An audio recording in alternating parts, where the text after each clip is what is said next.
Alright guys, it's time for my world famous deviled egg recipe that everyone just loves them. So I thought I would make a video and show you guys how I make them. So obviously you start with eggs. I put the eggs in a pan and just cover them with enough water to cover them. Then I put the flame on high and then I let her rip. Alright guys, so once the water starts boiling, you want to have it at a rapid boil.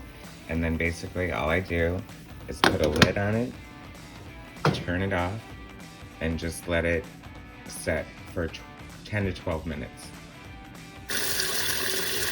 Okay, so now that the eggs have set for 12 minutes, I'm going to run cold water over them, drain out all the hot water, and we're just running this cold water over them. That way you can stop the cooking process.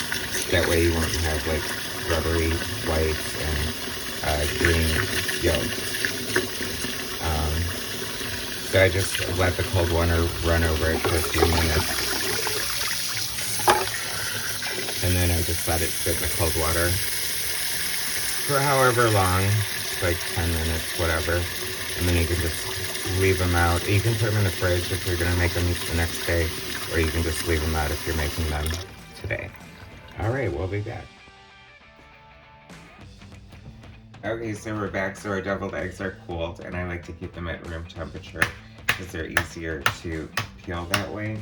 Because if they're cold, they can get pucker to the egg, you know, like your bathing suit puckers to your thighs when you go swimming.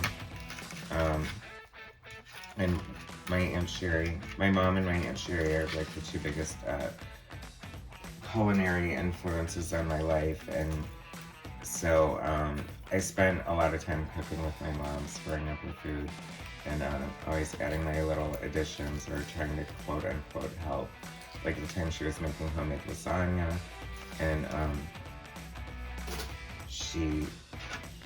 I wanted to put in the mushrooms to help her out, so I opened a can of mushrooms. I know you have canned mushrooms, but it was the 70s in the Midwest, so that's how it rolled back then, right? Now I would use fresh mushrooms, but anyway. So by helping, I opened the frickin' mushrooms and dumped the whole jar in with the juice and everything. And she was not too happy about that, but look how easy that came out. So Aunt Sherry is the one who gave me the tip to roll the egg. I mean, it might seem obvious now that I'm saying it, but if you're like a beginner cook, why would you think of that? But rolling the egg loosens the membrane and makes it just like so much easier to peel. It's almost therapeutic when it works out, like when it's cold and clammy and all stuck to the egg, and you're like chipping at it, like chipping up gross nail polish. It's the same sort of angry experience. I like to get out my frustrations on the egg and just, you know, just play with it. Oh shit, that's not what you want to do. See, I was gonna like warn you against that. The good news is we can still salvage that, but I'm gonna put it to the side for right now. Okay, we're back. So all the eggs are peeled and gorgeous. I rinsed off any of the little tidbits of eggshell because as a career actor slash waiter, I've seen way too many people lose their mind over a piece of eggshell to want to deal with that. Anyway, so this is the my new deviled egg tray that Scott got me for Christmas. Thanks, Scott. Isn't it great? So even if you dump them on the floor, they'll still stay intact. And this is good for traveling because you know, it's always hard to put like a plate of deviled eggs with like saran wrap or foil over it. I recommend something like that. Okay, so now what we're gonna do, that's why I got this out, is we're gonna cut our eggs in half and put the yolks aside in a bowl for our mixture. This is, hold on, that's that wonky egg that I screwed up the peel. See, the eggs are pretty, they might have went a little over with the cook, but they look pretty good. I'm not gonna lose my mind because once you mix everything up, nobody's gonna notice anyway. And they'll taste just as delicious.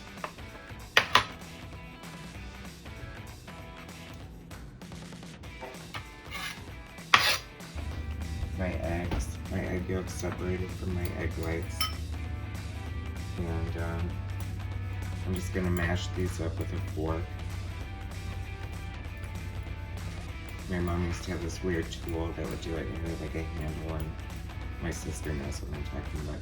Deviled eggs are apparently a thing in our family, and so my sister always gets stuck making deviled eggs for the family get-togethers.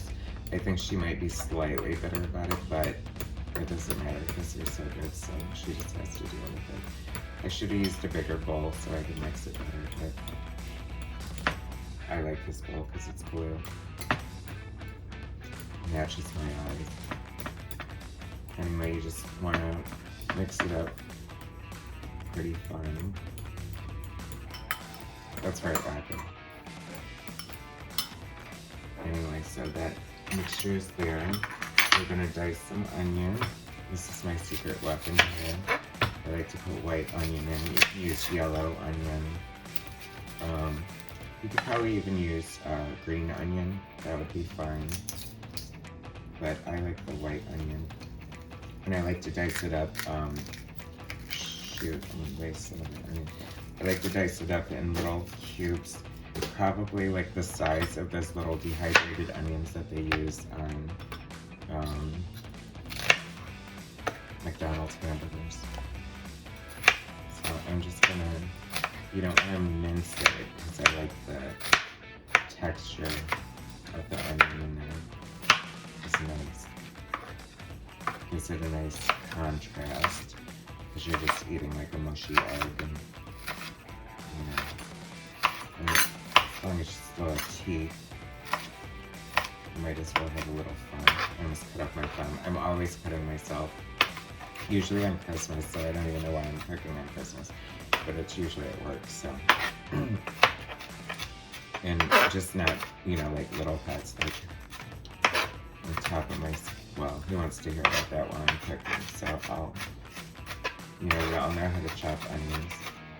I wish I had some trick to make you not cry from it, but I don't. Anyway, so that was like a quarter of a pretty big onion. And I don't even know that I'll use it all. I don't want it too oniony. Depends, you know. Usually I make a dozen eggs, but it's just the two of us, and I probably won't eat that many, so. Let's see, one good, I guess that's fine. It's good.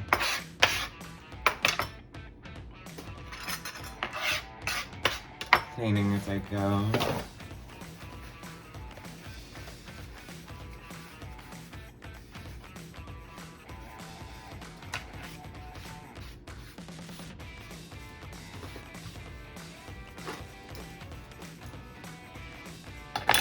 Okay, so I've got my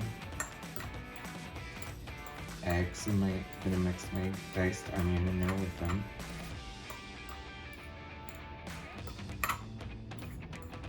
I'm gonna put a little bit of white pepper because it'll blend in and it's milder than black pepper, so it'll not overpower it. And I hate yellow mustard. I would never use it in anything. That's just my personal preference. I think it belongs nowhere near our deviled eggs, but I do like the taste of the mustard, so I put in some ground mustard seed, and I'd say probably like a teaspoon of that, a half a teaspoon of that probably. And then,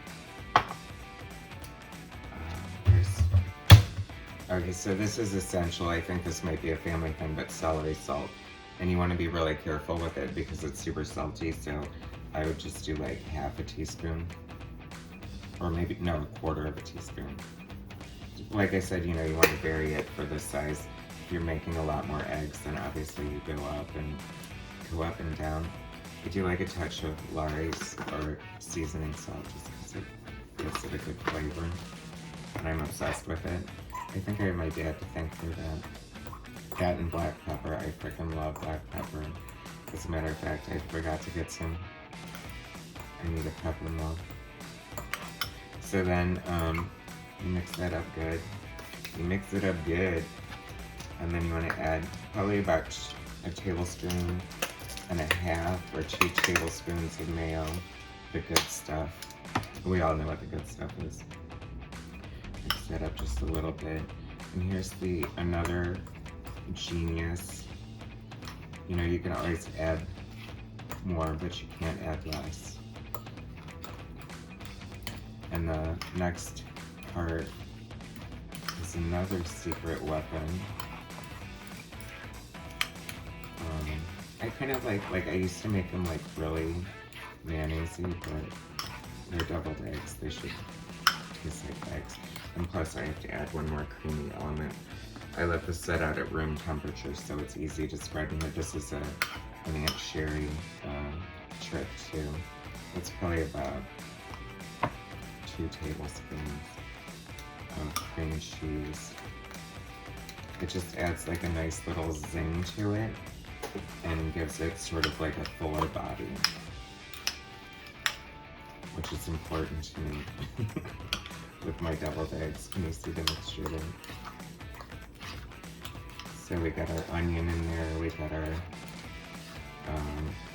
pepper, our celery salt, our cream cheese, a touch of seasoning salt, and of course our good mayo. I'm liking that consistency there, so I'm going to keep it there. Now, my sister, being as fancy as she is, would use a piping bag, and I was going to sort of finagle one with like a Ziploc bag, but I don't think I'll try it. I don't want to ruin the video.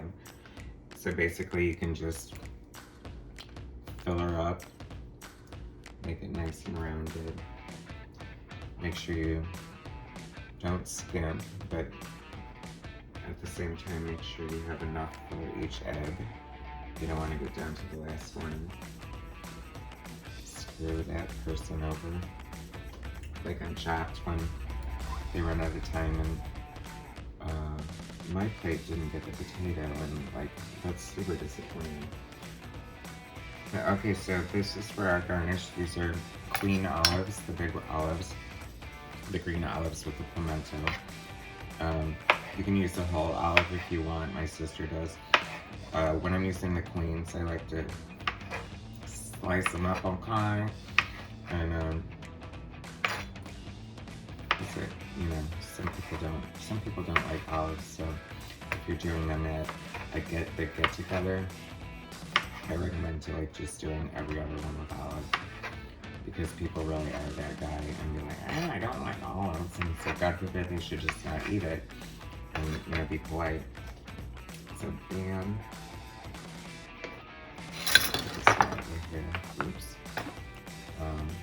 Just one slice of eyeball looking at you.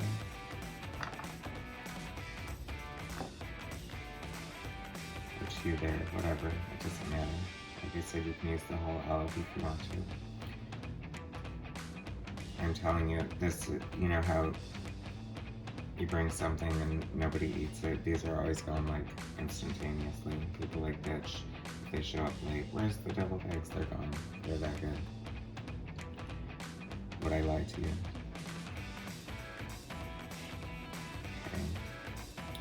And